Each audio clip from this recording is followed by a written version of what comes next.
안녕하세요 여러분, 카빙바디입니다. 오늘도 열심히 운동하고 계신가요? 여러분은 운동을 얼마나 오래 하시나요?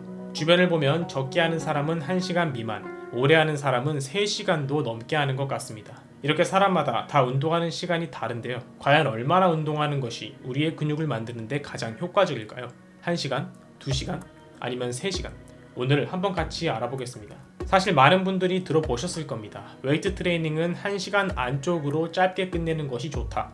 그 이상 하게 되면 비효율적이고 근손실이 일어날 수 있다.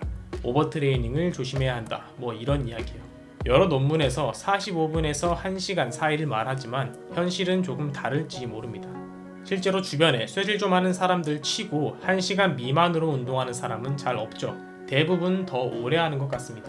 물론 운동 시간은 당연히 개인차가 존재할 수밖에 없는데요. 본인의 조건과 목적에 따라서 달라지기 때문입니다. 예를 들어서 운동 초보자인 사람이 하루에 3시간씩 운동하는 건 어렵겠죠. 운동 시간이 길어질수록 힘과 집중력이 떨어지기 마련이니까요.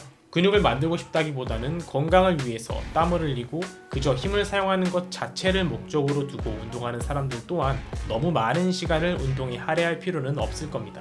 자신의 근육을 성장시키는 것이 아니라 유지만 시키는 것이 목적인 사람들 또한 그렇습니다. 하지만 근성장에 목말라 있는 헬스인들은 논문에서 말하는 1시간 미만의 가장 효율적이라는 운동 시간을 실생활에 접목시키기 어려울 것이라고 생각이 드는데요. 실제로 1시간 안쪽으로 짧게 운동하는 프로들도 있습니다. 하지만 대부분의 프로 선수들은 그보다 많은 시간을 운동하는 데 사용합니다. 게다가 그들은 운동 능력과 근신경이 매우 숙달된 프로들입니다. 그런 사람들은 자신이 소화할 수 있는 최대 볼륨을 짧은 시간에 집중력 있게 털어주는 것이 가능할 수도 있습니다.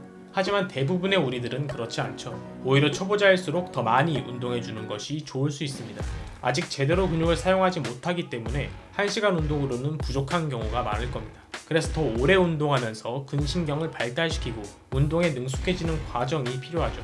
내가 만약 헬린이인데 더 많은, 더 빠른 성장을 원한다면 운동을 많이 해주는 것이 좋습니다.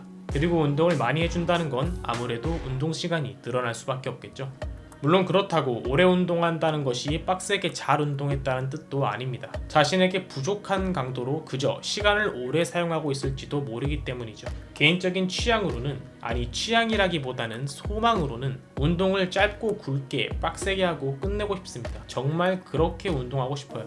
우리가 헬스 말고도 할 일이 얼마나 많습니까?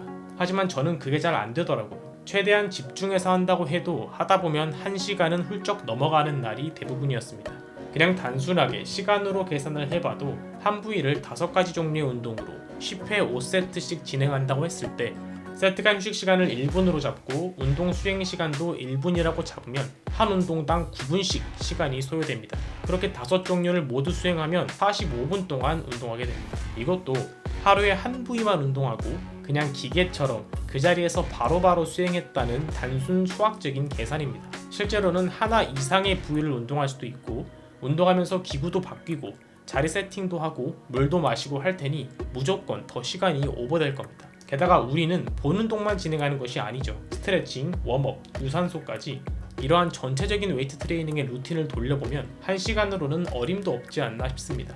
물론 다른 부수적인 것을 제외한 웨이트 트레이닝만 1시간이란 뜻이라 해도 운동을 굉장히 폭발적으로 밀도 있게 수행해야 가능하다는 것을 알 수 있죠. 이는 초보자는 당연하고 웬만큼 운동했다는 사람들도 쉽지 않을 겁니다. 그래서 운동은 할 수 있다면 충분히 많이 오래 해주는 것이 근성장에 더 좋다고 생각합니다. 오버트레이닝도 무서워할 필요는 없다고 생각해요. 분명히 오버트레이닝이라는 개념이 존재하지만 운동을 조금 열심히 한다고 아무한테나 오는 것도 아닐 뿐더러 실제로 너무 과도한 운동으로 오버트레이닝을 경험했다 하더라도 오히려 좋습니다. 현재 수준의 내 몸 한계치를 알았으니 더욱 체계적이고 나에게 맞는 운동 루틴을 설정할 수 있을 테니까요. 일부러 겪으려고 할 필요는 없지만 장기적으로 봤을 때 좋은 경험이지 않을까 생각합니다.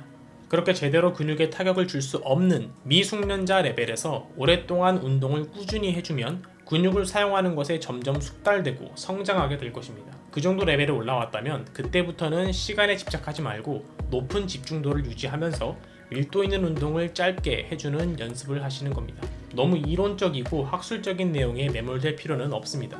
유명한 보디빌더들도 모두 운동 내용과 시간이 다릅니다.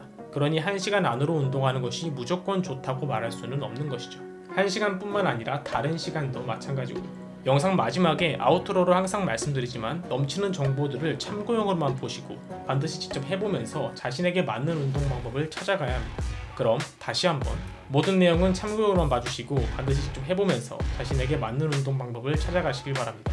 열심히 운동하시는 여러분 건강하고 멋있는 삶을 쟁취하시길 바랍니다. 나에게 가장 아름다운 몸을 가장 효율적으로 만들 수 있도록 돕겠습니다. 더 좋은 다음 영상으로 찾아뵙겠습니다. 감사합니다. 가빈가디였습니다.